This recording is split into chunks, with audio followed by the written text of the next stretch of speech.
Hi, welcome welcome back to Heretic Owl Tarot. My name is Liz. I almost said my government name.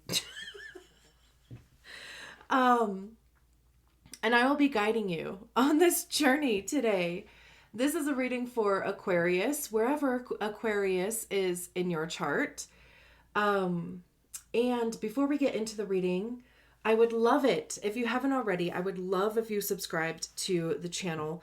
I am so close to 1,000 subscribers, which seems like such a big milestone for me. So I would love it. I think I'm literally like 9 away from that. So I would love it if you help me get there.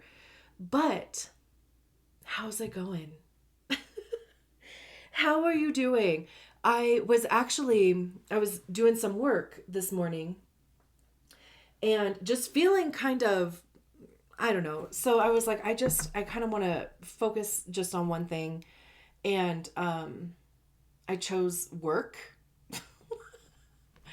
Boring. And then it occurred to me as I was sitting there focusing on work, I was like, oh shit, it's November 19th. And how many people have been talking about this date? Because I do consume a lot of astrology content.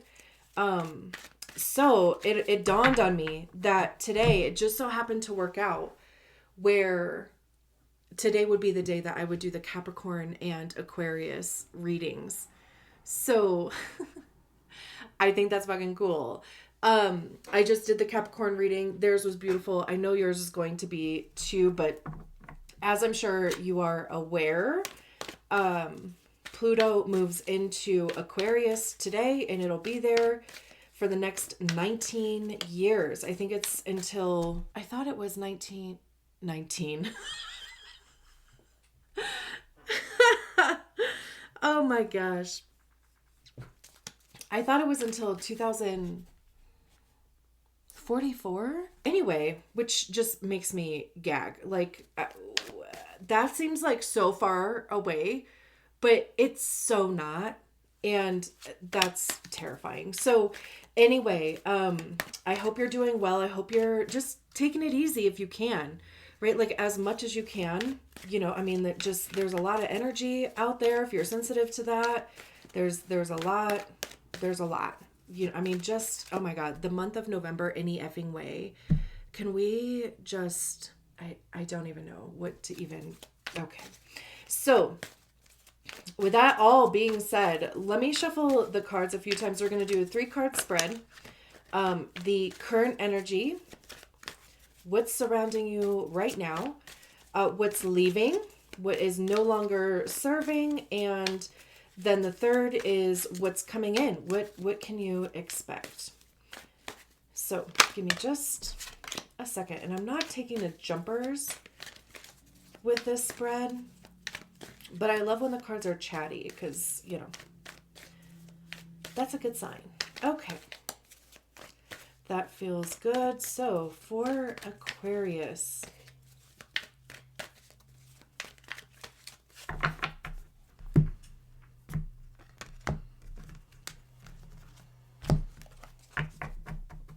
current energy, the Messenger of Earth or the Knight of Pentacles.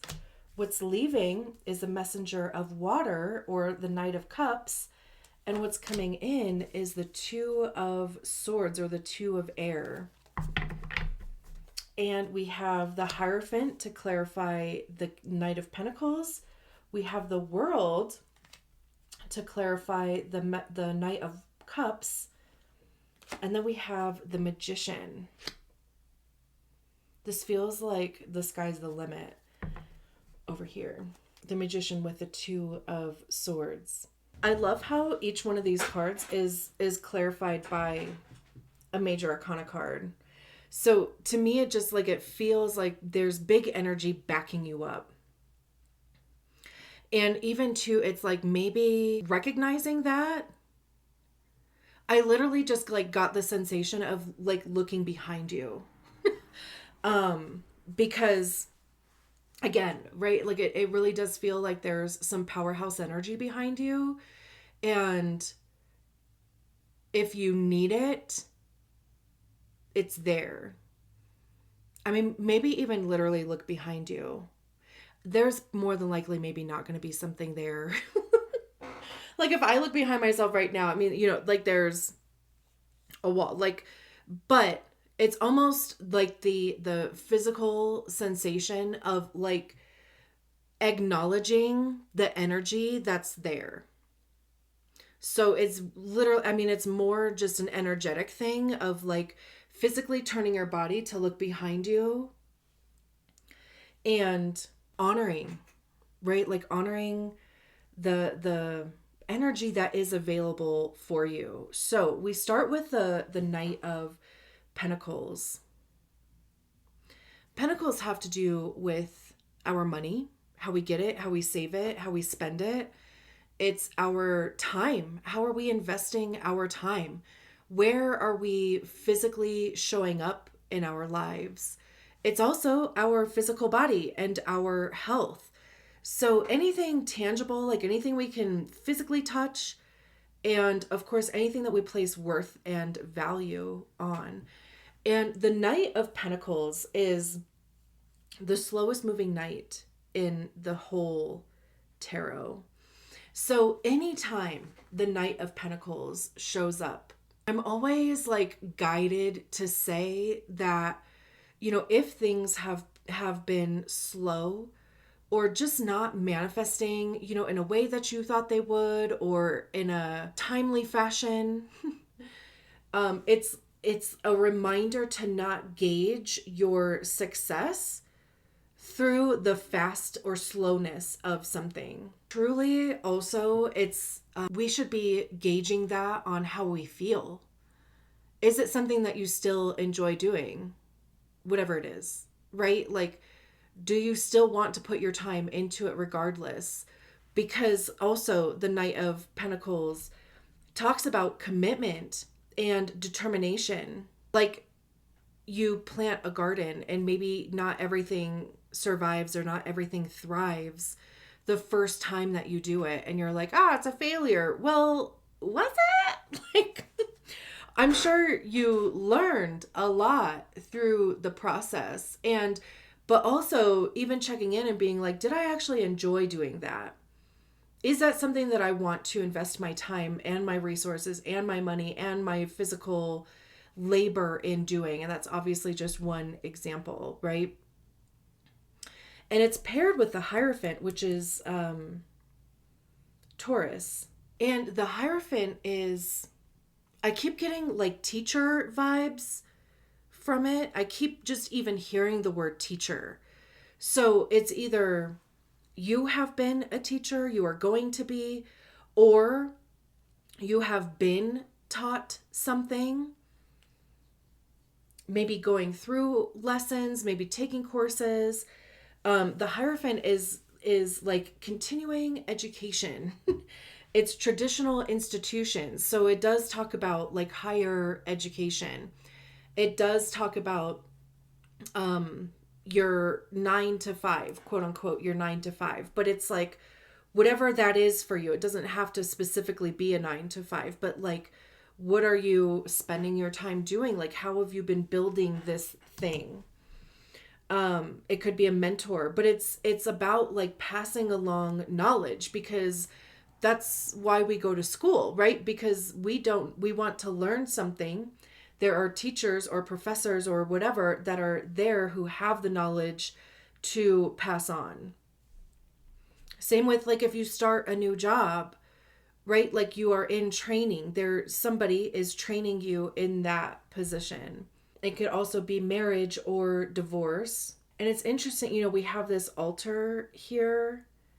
This feels very like ritual-y. And with it being paired with with the Knight of Pentacles, it would be like you have been spending a lot of time, a lot of attention being dedicated to like whatever the Hierophant would represent for you, whether it is like a daily ritual, a daily routine, whether it is your business, whether it is your job, whether it is, deciding what you want to study or get a degree in, which direction do you want to take things. But still, like, I keep getting like teacher, teacher, teacher. Like, I don't know what that is.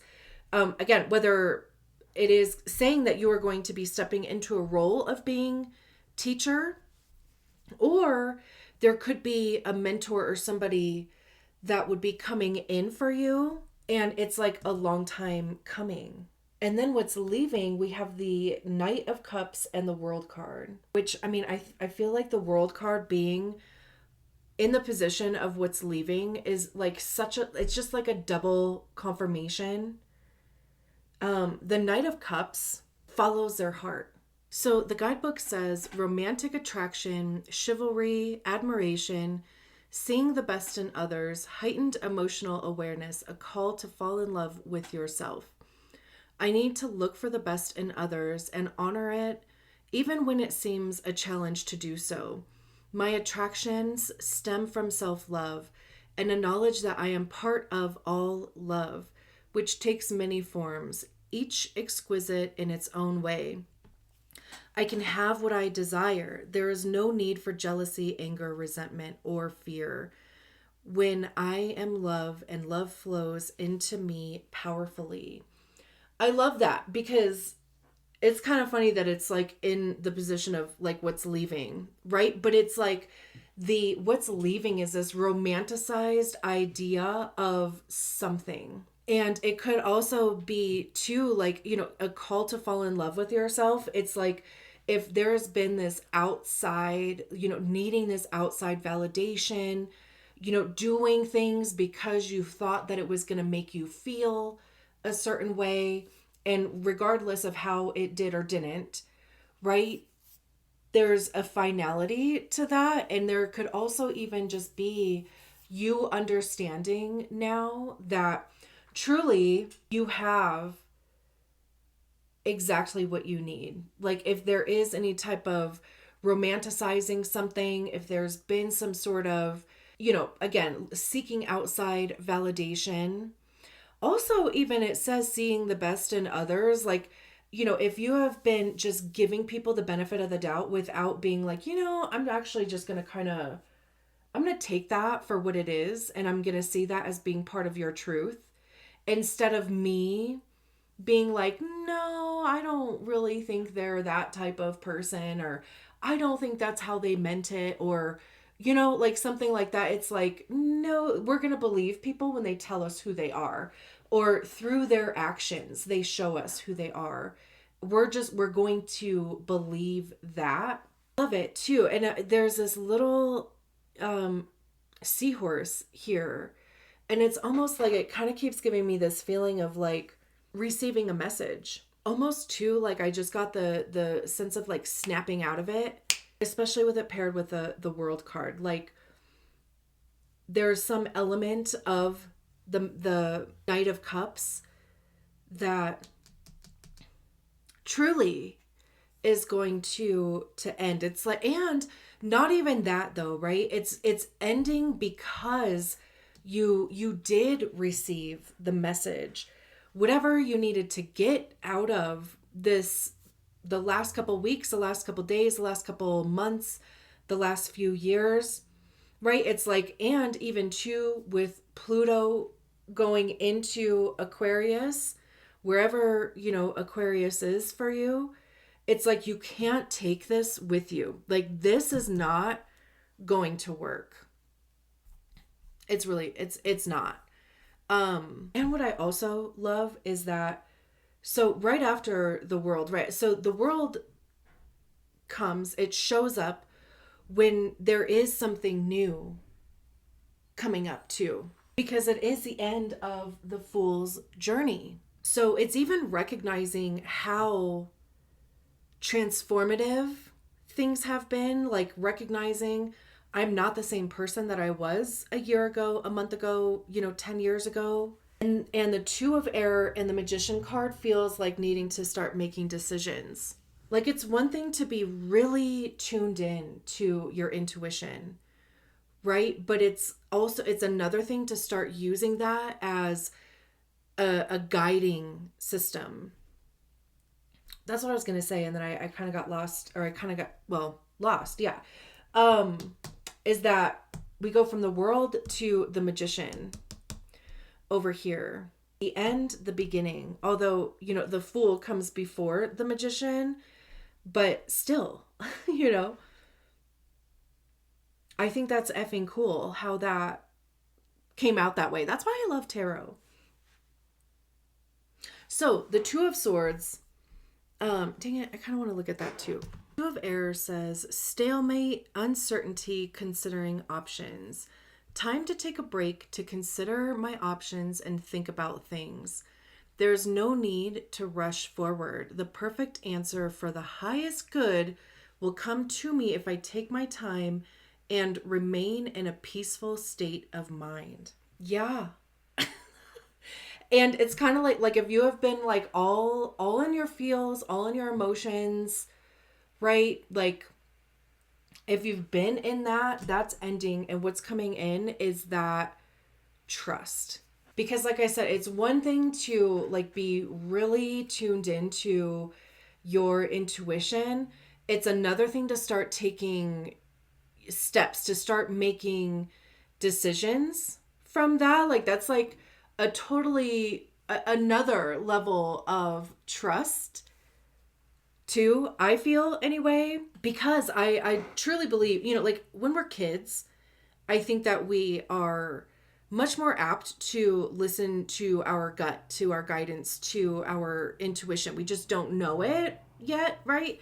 And then just as we get older or whatever, just life and how society is structured, and of course depending on your culture and stuff, like we just start getting conditioned out of following our own intuition, listening to our own intuition. And especially too, I mean, air is your element also, so big energy available here for you to make those decisions, to really trust, your own guidance, to really trust your path. And I love, that the message was not to be hasty, basically. Like literally let it come to you. Let the pieces fall where they may, right? It's not even necessarily anything that you have to be actively involved in. Time to take a break and consider my options and think about things. There is no need to rush forward. The perfect answer for the highest good will come to me if I take my time and remain in a peaceful state of mind. Especially with a magician card paired with it. The magician card says that everything that you need in order to manifest the thing is available to you now, or it will be available to you when you're ready. I always draw on Harry Potter when the magician card comes out, because it reminds me of the sword of Gryffindor. And the sword of Gryffindor shows up to exactly the person that needs it for the exact purpose that they need it for at the exact time that they need it. Not a moment too soon, not a moment too late, right? And that's a magician card to me, because I feel like sometimes it's easy to get caught up in, I don't have enough this, I don't have enough that. Like I don't know what direction I want to go in yet. I don't have the idea. I don't have, the emotional capacity. I don't have the money. I don't have the time. I don't have the, whatever the case may be, right? That's a lot of like ego stuff. And I'm also not saying that it's not necessarily true. However, you do have exactly the right amount of energy, the right amount of money, the right amount of whatever. The magician card says, when I am in alignment with spirit's will, miracles are possible. When I see this card, I'm reminded that my will and skill alone will yield limited results. When I remember my partnership with spirit, all is well. I'm required to explore my commitment to this co-creative alchemical relationship and see the results manifest beautifully. Through me, spirit works magic. I love that. This, it's trusting that the path will open for you. The right decision will come for you, and truly there's no wrong decisions anyway. The Magician card is even just that double whammy, like over here almost, with the World card being and what's leaving, that double whammy of this new beginning, this new start. And truly too, it's like trusting yourself, trusting your skill set. I mean, it mentioned that too. Whatever this whole situation here in the middle with the Knight of Pentacles and the Hierophant, trusting the knowledge, trusting the things that you have learned, the wisdom that you have acquired, what you have spent so much time on becoming, right? Like a figure, a pillar in whatever field it is. I love this. I absolutely love this for you. Thank you so much for allowing me to read your cards. I will talk to you soon. Bye.